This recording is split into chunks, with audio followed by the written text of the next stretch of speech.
Ayan guys, so pwede na tayo mag-mint guys. So malapit na ang claiming, so hurry up guys, mag-mint na kayo ng early pass.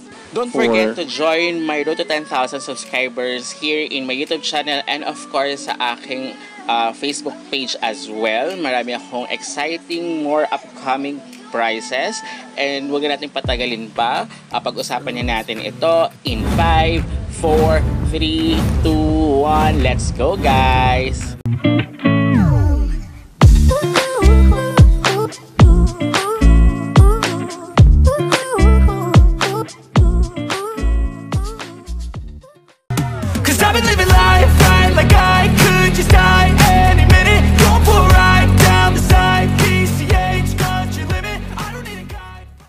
Hello everyone! Welcome back to my YouTube channel. This is Majan. For today's video, i-update ko kayo regarding kay Orbitpad. Last time, hindi natin nagawa yung pag-mint ng NFT for the early access dahil wala pa tayong funds for the ZK Sync Era network. Kasi ZK Sync Era. So, kailangan nyong i-mint to for the early access pass, guys. Kasi kung hindi, possible na hindi kayo maging eligible for their airdrop.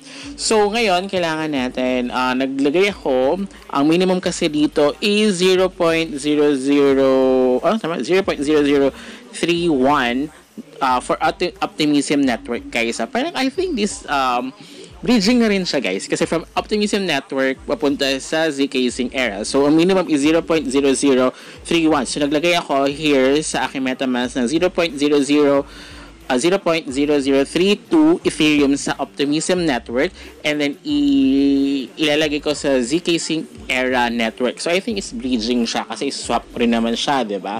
So I hope na ma-credit siya for the ZK Sync Era airdrop for the bridging kasi alam ko may mga bridging part na kailangan gawin doon. So check natin. I will check and I'll make another video for that one. For the meantime, ito nga. I think mga mga 300 pesos. It depends kung magkano yung value ngayon ng Ethereum. So, kailangan kasi Ethereum token ang kailangan yung gawin. So, ngayon, automatic na siya for this website. Yun naman yung inaano niya. So, ngayon, isaswap na natin. From Optimism, kasi mas mababa ang fee ng Optimism kesa sa other network for the Ethereum. So, kaya sa Optimism natin, siya nilagay. Although, I think kailangan natin sa ZK Sync airdrop is for the Ethereum network mainnet bridging going to ZK Sync. But, I will check. Sana maging kasama rin siya. Maging pwede, di ba? So, para at least mabawasan yung gagawin natin. And then, may paggagamitan din kasi ako nito dahil nga sa Tabi, di ba yung Mermaids Quest, ay ZK Sync din yung kailangan. Kaya parang sinobrahan ko na din para at least meron din. And then, at the same time, meron kasing Galax campaign. So, sa Galax campaign, iba yung minting here sa mismo Orbitpad website sa Galax campaign na minting as well. So, I'll put na lang sa description box down below yung mga link na kung ano yung kailangan niyo. Okay, guys? So, here, para eligible kayo, kailangan nyo talaga i-mint. Ang claiming, ang nakalagay sa roadmap nila, claiming for the airdrops from October go until November this year, guys. Ha? So, now, ayan, habang naghihintay tayo ng confirmation kasi kailangan talaga yan. So, again, wag yung ililipat yung page nyo sa other browser or sa other page dahil possible ba may ulitin nyo. Diba? Sayang naman kasi nagka-transact na siya. So, kapag naputol yan, possible na mawala pa yung funds. So, sayang naman magkano rin yan, diba? So, ayan, from $5 yung worth niya. So, nasa nga siya. It really depends. So, I think 300. So, malaki rin naman din yung almost half yung pag-bridging nga lang. Ang laki, diba? So, $5. So, makukuha na lang natin is 0.0018. Diba? Parang half of it yung mawawala. Parang ganun talaga. So, let's hope na maging bullish siya once na yung airdrop is ma-release, diba? So, para at least mas maganda at mabawi natin yung funds na ano. So, kapag hindi, yun magiging talo. But let's hope. I think narinig ko na kasi Orbit Pad way back before. So, na okay naman siya. And maganda rin naman yung kanyang project. So, that's why I want to do this na tapusin yung mga task, diba? So, sayang naman, nagawa mo na yung task, gawin nyo na lahat, diba? So, sayang din naman siya. So, medyo matagal nga lang, guys. So, I'll be back once na natapos siya. So, ganoon lang kasi sa mga confirmation, ganoon pa minsan matagal. So, ayan guys, lalabas naman siya swap completed. So, you need to wait, you need to be patient for this one.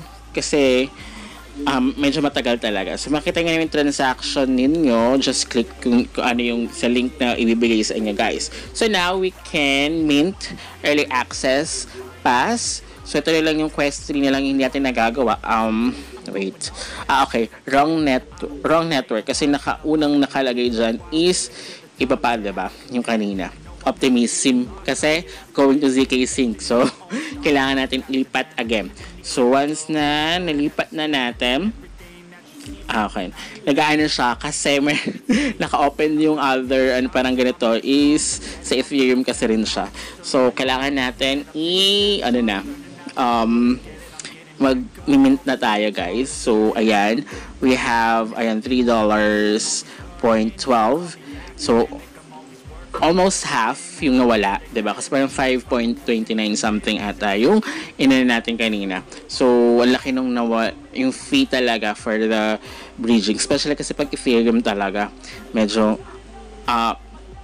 mahal. Pero, yun nga sabi ng ibang mga katulad ng mga influencer or mga vlogger, na kapag may mga payment na ganyan, mas okay nga daw. Dahil mas alam mo na legit yung airdrop na i-release, diba? And mga ganyan kadalasan is mas nagbo-bullish daw talaga, unlike kapag hindi. So ito yung fee. So basta kailangan nyo is 0.0032 32 ang ilagay nyo na, guys, kasi from Binance going to your MetaMask is may fee din siya. So 0.0001 ata yung fee for the Optimism. So ngayon, ayan, NFT mint processing na siya. So wait nyo lang, guys. Don't refresh, don't do anything, just wait dahil mahirap na.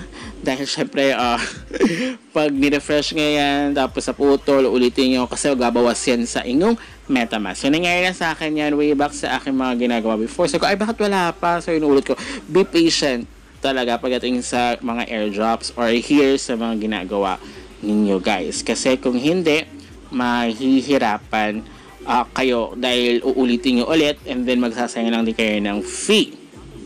Okay. So, ayan.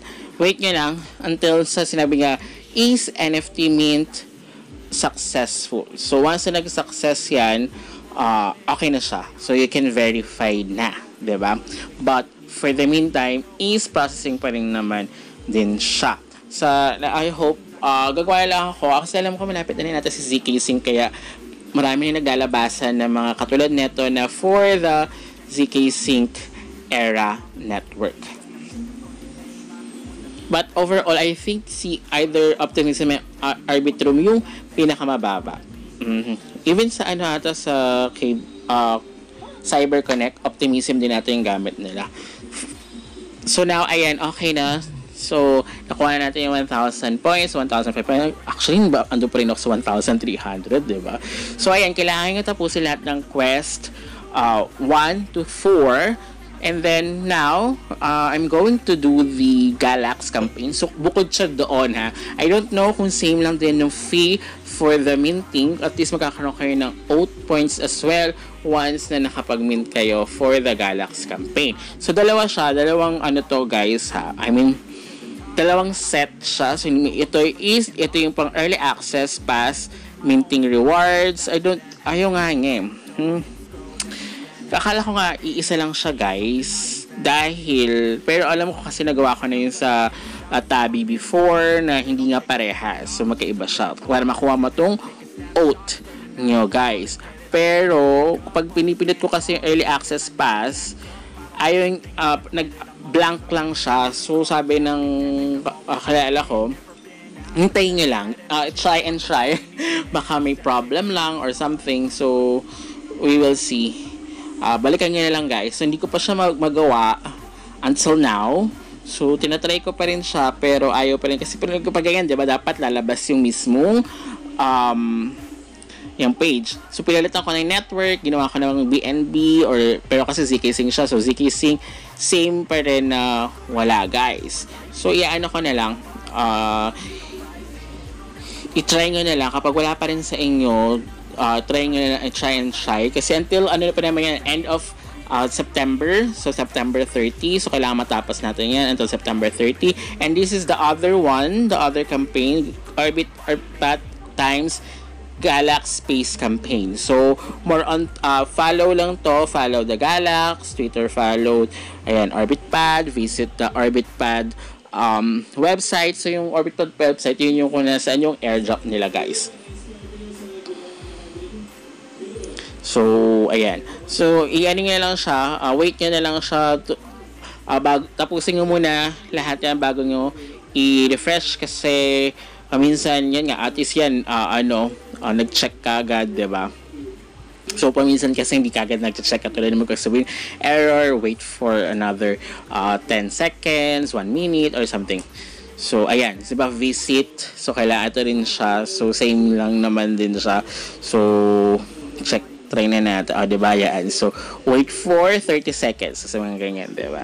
So, wait nyo na lang. Tapusin nyo na lang siya, guys. Lahat. Itong mga tasks dito para makuha kayo ng 1 oat. And get, points as well. So, once na nag-release siya, si OrbitPad, magkakaroon din kayo here, magbibigay din si Galax. So, kaya dapat, isabay nga na rin siya, guys. So, sayang din naman, diba? Baka may karagdagan din siya, malaki yung dagdag niya. At least, magkaroon kayo. And then, ayan, pag-retweet, yan. And like nyo lang, isang ano lang naman yan, guys. Isang, post lang nila. So, kailangan i-like, i-retweet. Kung gusto nyo mag-comment, mag-comment na rin kayo, diba? So, para much better. And then, once na okay, na eligible na kayo for, claim oath and the 105 points. Tama ba? 105 points. So, tapos na natin. So, transaction has been submitted. So, kahit i-refresh nga siya, i-refresh, okay na siya. Pupunta na yan sa inyong OpenSea. Something like that. OpenSea na So, now, ang ano na lang natin is the Mint Early Access Pass for the OrbitPad ng Galax campaign. So, yun na lang yung ko. Actually, madali na lang siya. But I don't know how much will be the cost for now. But may natira pa naman tayo for the meeting. I think maliit lang din naman din siya. Kasi parang ang nyo lang. Kaya lang, ayaw nga niya, guys. So, kung ganyan, ulitin nyo na lang tomorrow or later on or basta wag nyo kakalimutan. Kasi basta until September 30, guys, kailangan matapos nyo siya kasi yung campaign na to is until September 30 dahil nga, diba, October, starting October, I don't know when, kasi nakalagay na sa roadmap nila, October up to November, guys, it will be the claiming of the airdrops. So, sayang naman din, diba? Lalo na kung kung maging bullish at malaki yung maibigay, sana malaking bigay nila para at least maging paldo tayo, diba? At di tayo mapa, sana all. But yun nga, pag check ko siya here, pag ayun nga, diba, mint early, pag inano ko siya, EVM address. Pero alam ko kasi kahit EVM address, same lang siya. But, yun nga.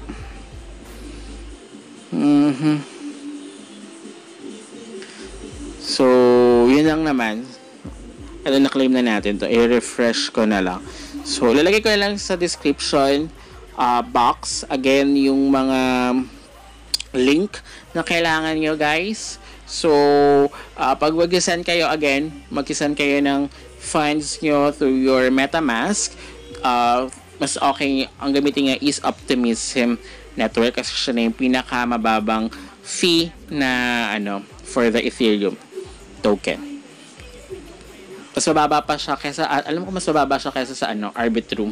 Kaya mas pinili ko is Optimism, guys. And then yun nga, kailangan at least 300 pesos yung worth nga this time ha, yung ano, at less than, I think mga 290 plus ata siya yung chinek ko. So, pero I don't know kung kailan niya siya gagawin, so I don't know how much it will cost or the value. So, ayun nga talaga. So, mag-aalala lang ako, guys. I think I'll try to update you kung may panibago quest or may panibagong kailangan gawin. I'll update nyo na lang, or kapag na-release na yung mismong airdrop. So until next time, guys, goodbye.